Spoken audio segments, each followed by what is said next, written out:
L'aloe vera est considérée depuis des millénaires comme une plante médicinale mythique. Déjà, les Aztèques l'utilisaient comme remède miracle contre beaucoup de maladies. Dans la médecine populaire, elle est connue pour ses propriétés désintoxicantes, purifiantes, dégraissantes et désacidifiantes. Aujourd'hui, on sait également qu'elle exerce une influence positive à la fois sur le taux de sucre et le taux de graisse dans le sang, par exemple le cholestérol. Mais il faut préciser qu'il existe différentes sortes d'aloe vera.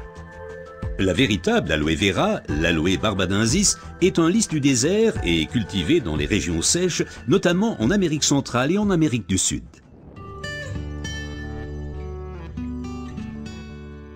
L'efficacité de l'aloe vera dépend principalement de son traitement, mais les différences se font dès la récolte. Pour éviter d'abîmer la plante, les feuilles doivent être coupées à la main. Comme la pellicule supérieure de la feuille contient de l'aloïne toxique qui protège la plante contre les animaux et a un effet laxatif pour l'être humain, il faut bien séparer l'enveloppe du gel intérieur. Le gel est du reste l'élément le plus précieux de l'aloe vera.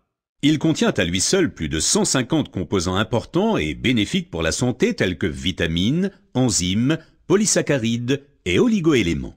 Et c'est précisément cette combinaison unique, cette association de différentes substances qui entraîne l'effet médicinal. L'un des composants les plus importants est l'acémanal.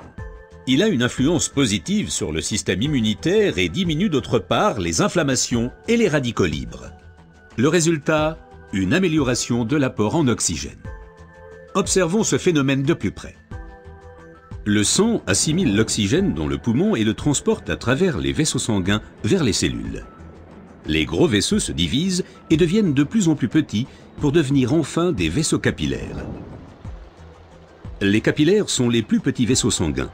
C'est là qu'a lieu le transfert de l'oxygène du vaisseau sanguin vers les cellules.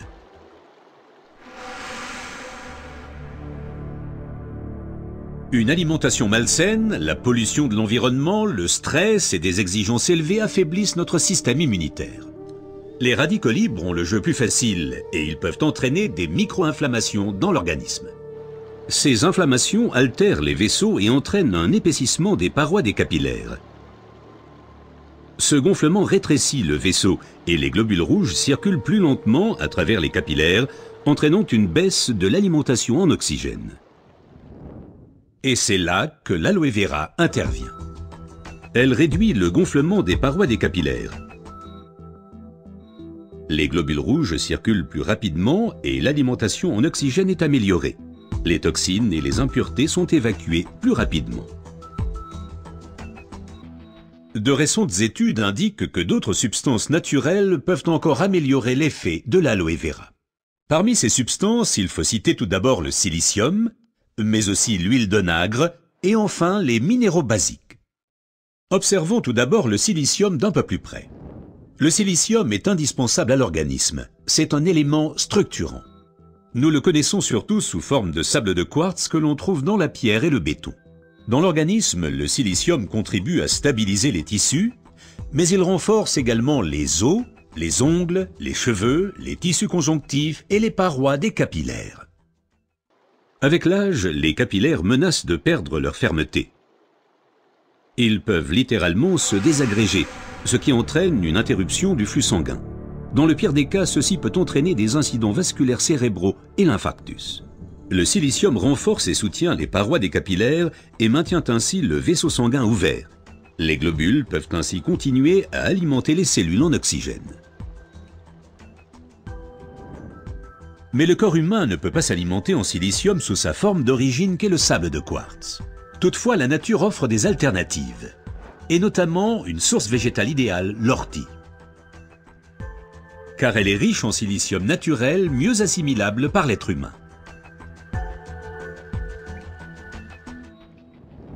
Une oxygénation optimale ne dépend pas uniquement des capillaires, mais aussi et surtout de l'état du sang. Le sang ne peut bien circuler dans les vaisseaux capillaires que s'il est suffisamment fluide. Certaines substances peuvent améliorer la fluidité du sang, l'huile d'onagre avec ses acides gras insaturés et naturellement les minéraux basiques. Les acides gras insaturés sont des fluidifiants du sang. Ils empêchent les globules de s'agglutiner et donc un épaississement du sang.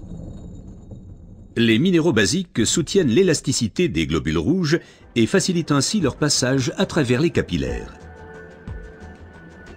Ces deux éléments améliorent la fluidité du sang et garantissent ainsi son alimentation optimale en oxygène.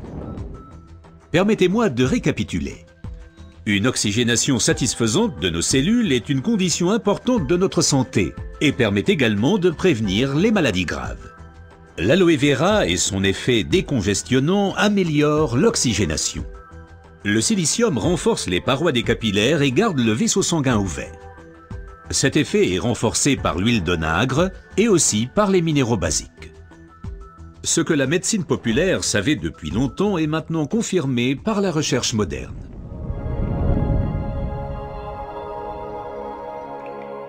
L'aloe vera améliore l'apport en oxygène et donc votre santé. Car l'oxygène signifie la vie. Faites confiance à l'aloe vera.